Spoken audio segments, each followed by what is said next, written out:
Hey, it's Chris Duker for GeekNerdNet.com. I am at the 15th anniversary of the Calgary Expo, and I'm happy to be joined by writer Conor McCreery. Hello, Conor.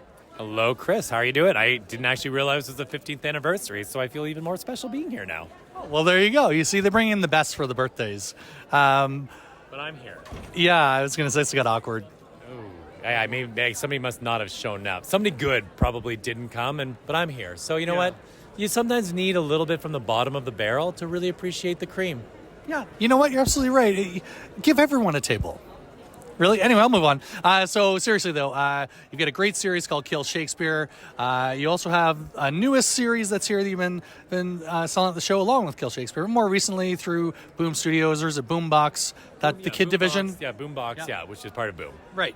And then called Last Witch. Really cool. And I've seen you through the show talking to some families, talking to some kids about it, talking to adults about it, and everyone's like, that sounds really cool. And then they walk away with some cool issues or a trade, and which you sold out of. Congratulations. Thank you very much. Thank you. Yes, I'm a sellout. I'm a proud sellout. Nice. Good segue. So Webstand Solutions, Conor, tell me about your banner.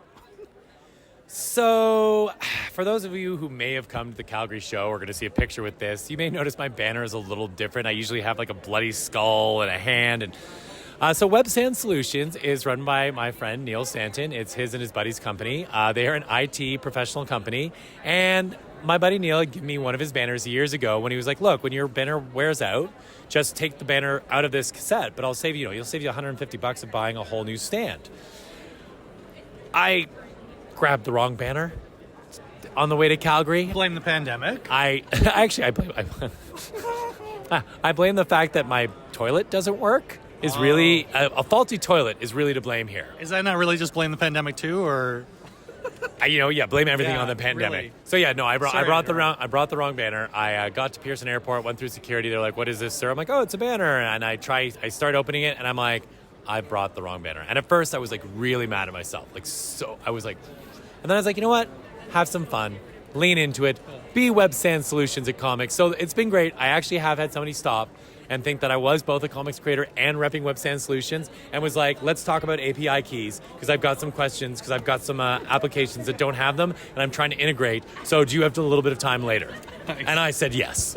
I mean, with 81 years of combined experience, Webstand really is the place to go. Oh, no, Webstand is fantastic. I mean, if you've got logistics issues, if you're really trying to work any sort of cross-border trade, Webstand Solutions really does do these things. Like, in all seriousness, it is actually a very successful company. And if you do need IT help, you should check out Webstand. Nice. You did mention trades, so I'll go right to the trades. Yes. So, the trade paperbacks of Kill Shakespeare. How many collected editions do you have of that? So we've got 5 now. The first 4 are all kind of sequential. They follow one big story, where the 5th one is actually like a flashback story that tries to explain how Juliet goes from the character most people know from the play, this young woman, this passionate lover, to the woman you would meet in Kill Shakespeare, where she's actually leading a rebellion against villains like Richard III and Lady Macbeth. So 5 trades, and I'm promising myself that this is the year that books 6 and 7 start. For those of you who are Kill Shakespeare fans and have been sort of sitting and waiting for what's next, we do know where the series is going and where it's going to end. And we're going to start rolling towards that and get some more Kill Shakespeare out there. Nice. Congrats on that. That's exciting. Okay, so I want to talk about, you just reminded me of it, and we talked about it before we started recording, about your YouTube series called Future Now.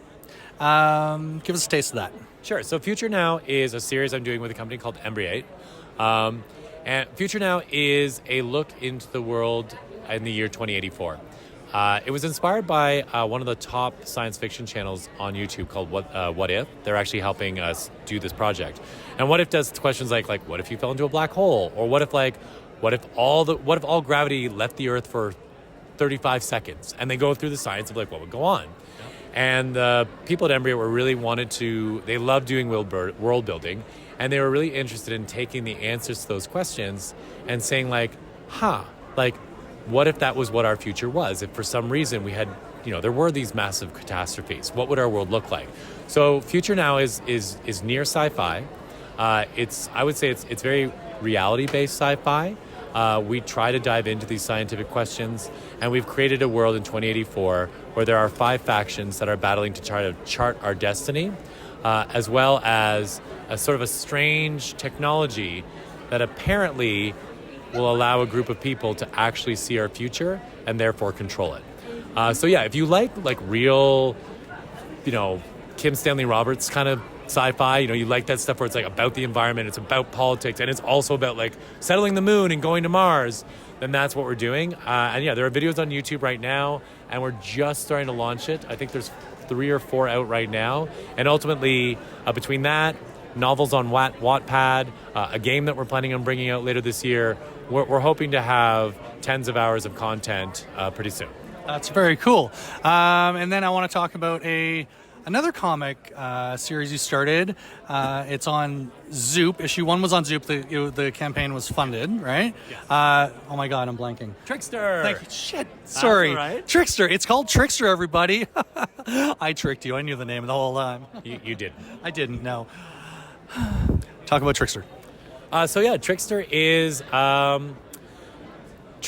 kind of my superhero comic. I've never really done a superhero comic. It's a modern day fantasy. So if you like fantasy, this is a modern day fantasy. It also deals with Celtic mythology like The Last Witch, but where The Last Witch, which I'm sure we'll talk about, is very much set in 200 years ago and it's magic.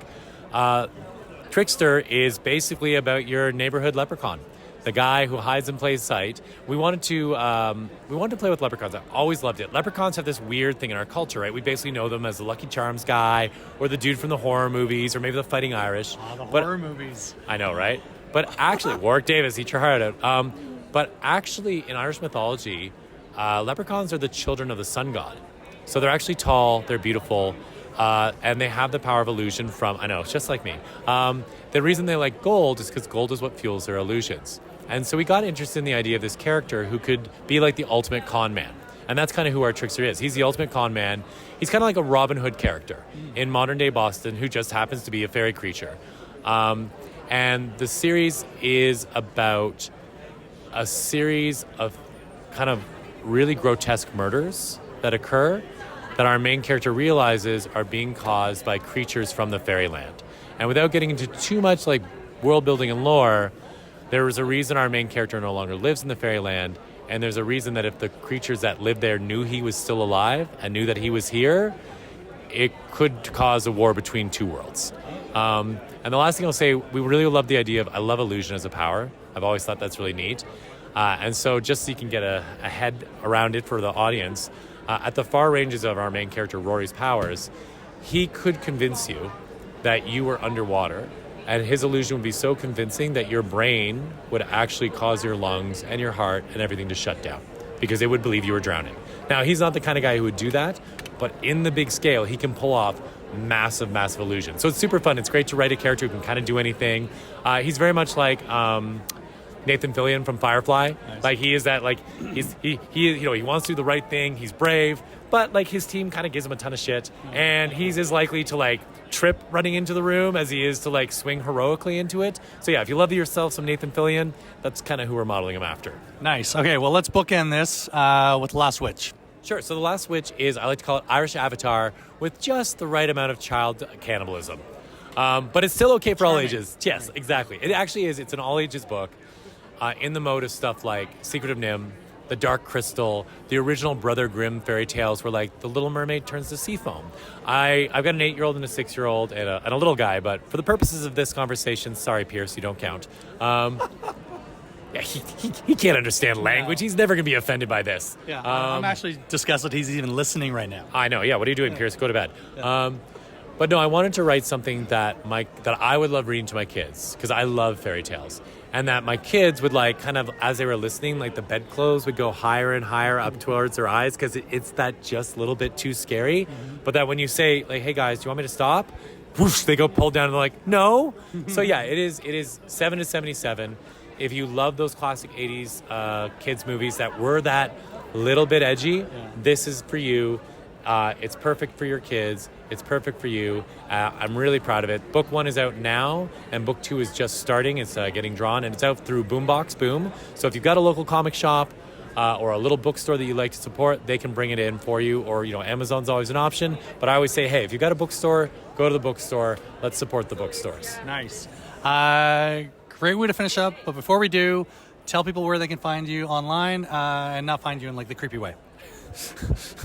I'm not sure what to make of that. Creepy or Nothing. Oh, you mean the Chris Duker way? Whoa, Hey, I don't know who that guy is. wait, what? I'm not editing this. So yeah, you can find me. I'm on Facebook on Conor McCreery, which is CONORMCCREERY. I'm the real Conor on Instagram. I'm Conor McCreery on Twitter. There's also a Kill Shakespeare Twitter and Facebook account as well, and we've got a Kill Shakespeare website. And one magical day, I may even build myself my own website. Nice. And you have a Kill Shakespeare game. We do have a Kill Shakespeare game, and there's a Kill Shakespeare stage play. And if there are any teachers listening out here, I do Zoom and school visits. So you can go to my website, our Kill Shakespeare website, and I do classes on writing. I do classes on Shakespeare. I do classes on business of entertainment. So yeah, we're always happy to do that for schools as well. Awesome. Conor McCreery, thanks again, man. Thanks so much. I love being on Geek Nerd Net. Thanks.